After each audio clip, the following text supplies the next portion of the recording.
আসসালামু আলাইকুম, সবাই কেমন আছেন? আশা করি সবাই ভালো আছেন। আলহামদুলিল্লাহ আমিও ভালো আছি। লতি তরকারি রান্না করব, তার জন্য পেঁয়াজ ভেজে নিচ্ছি আমি এখানে। পেঁয়াজগুলো হালকা লাল করে ভেজে নেব, ব্রাউন কালার করে। বাদামি কালার হয়ে গেলে তারপরে দিয়ে দেবো মশলা। দিয়ে দিলাম মশলাটা দিয়ে সুন্দর করে কষিয়ে নিয়ে এখন দিয়ে দিলাম চিংড়ি মাছটা দিয়ে ভালো করে কষিয়ে নেব। লতির তরকারি রান্না করব আজকে হচ্ছে চিংড়ি মাছ দিয়ে, এই জন্য মাছগুলো সুন্দর করে কষিয়ে নিচ্ছি আমি। কিছুটা কাঁচামরিচ ফালি করে দিয়েছি। ঠান্ডা জ্বর অনেক, কোনো কিছু খেতে ভালো লাগে না। এখন দিয়ে দিলাম লতিগুলো দিয়ে ভালো করে আবারও কষিয়ে নিব পানি ছাড়া। লতি থেকে একটু পানি ছাড়বে। সুন্দর করে লতিটা কষিয়ে তারপর আমি এখানে আরও কিছু লবণ দিব আর হচ্ছে পানি দিব।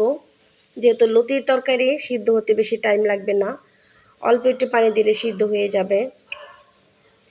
কে কে আমার মতো লতি পছন্দ করেন? আমার তো খুবই পছন্দ। চিংড়ি মাছ দিয়ে লতি হলে তো কোনো কথাই নেই। তো লতিগুলো 1 কেজি লতি নিয়েছি আমি এখানে। চিংড়ি মাছ অল্প হয়ে গিয়েছে, কিছু করার নাই, এই কটাই ছিল ফ্রিজে। তো এই তো পানি দিয়ে দিলাম কিছুটা, এতটুকু পানি দিব আমি। এই পানি দিয়ে সিদ্ধ হয়ে যাবে, একদম পোড়া করে রান্না করব হচ্ছে আমি চিংড়ি মাছ দিয়ে লতি। তো লতিটা সুন্দর করে কষিয়ে নিয়ে পানি দিয়ে দিলাম, এখন ঢেকে রেখে দেব।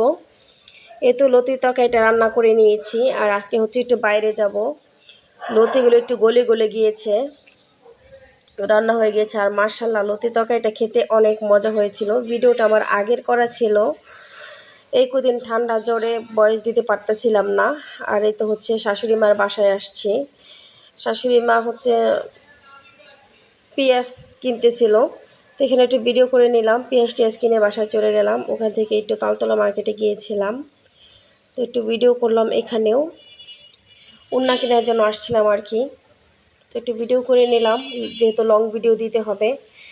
নানান রঙের জিনিস উঠেছে। আর এই তো হচ্ছে মেহেদি, বাচ্চারা তো খুবই পছন্দ করে মেহেদি, বড়রাও পছন্দ করে। আর ফুল তো আমার খুবই পছন্দ। এই তো হচ্ছে এখানে ফুল, হলুদ কালারের গোলাপ ফুল, তারপরে হচ্ছে হালকা পিঙ্ক কালার, রজনীগন্ধা, মানে অনেক রকমের ফুলই আছে দোকানটাতে। খুবই ভালো লাগতেছিল আমার কাছে, একটু ভিডিও ধারণ করে নিলাম।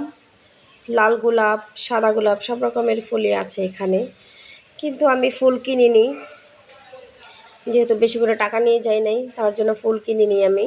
ঘুরে ফিরে একটু ভিডিও করে নিলাম আর একটু ফুল ধরলাম, হাতে নিলাম, এই আর কি। আর এই দেখেন ছাগল আমাদের গ্যারেজের সামনে কি কামড় দিয়ে দাঁড়িয়ে আছে। একটা ছাগল, বিশাল আকৃতির একটা ছাগল। ছাগলের চেহারাটা দেখেন কেমন। আর এই তো আজকে যেহেতু বৃষ্টি হয়েছিল, গাছপালা, বৃষ্টি পড়লে গাছপালার রং অন্যরকম একটু চেঞ্জ লাগে, একদম পরিষ্কার থাকে, কোনো ধুলাবালি থাকে না। আর এটা হচ্ছে আমার ঈদের দিনের ভিডিও প্লাস ঈদের আগের ভিডিও, সবগুলো মিক্স করে আমি এখন একটু লং ভিডিও তৈরি করলাম। লং ভিডিও দিতে হবে, আমরা যারা ভিডিও বানাই তারা জানি প্রত্যেক সপ্তাহে চ্যালেঞ্জ আসে আমাদের, ওটা পূরণ করতে হয়। আর এই দেখেন ঠান্ডার অবস্থা আমার একদম শেষ। আর এই হচ্ছে আমার ভাসুরের ছোটো মেয়ে, বলতেছে ছোটো মা চলো একটু ভিডিও করি। তো ওর সাথে একটু ভিডিও করতেছিলাম আমি, আমার সমানে হয়ে গেছে মাশাল্লাহ। সবাই মাশাল্লাহ বলবেন। আর দেখেন ঠান্ডা একদম চোখ টোক আমার ভিতরে চলে গেছে, আর নাক মুখ একদম ফুলে গেছে। পার্কে দুষ্টামি করতেছিলাম, একটু ভিডিও করতেছিলাম। ঘরের ভিতরে সবসময় শুয়ে থাকলে কেমন জানি লাগে, একদম ক্লান্ত লাগে। তাই আর কি একটু ঘুরে ফিরে মানে মনটা একটু ভালো করে চেষ্টা করতেছি। আমি এখনও শ্বাস নিতে পারতেছি না, মানে এত পরিমাণে ঠান্ডা লাগছে অনেক। তো সবাই আমার জন্য দোয়া করবেন, সবাই ভালো থাকবেন, সুস্থ থাকবেন, আমার জন্য দোয়া করবেন, আমিও সবার জন্য দোয়া করি। আল্লাহ হাফেজ।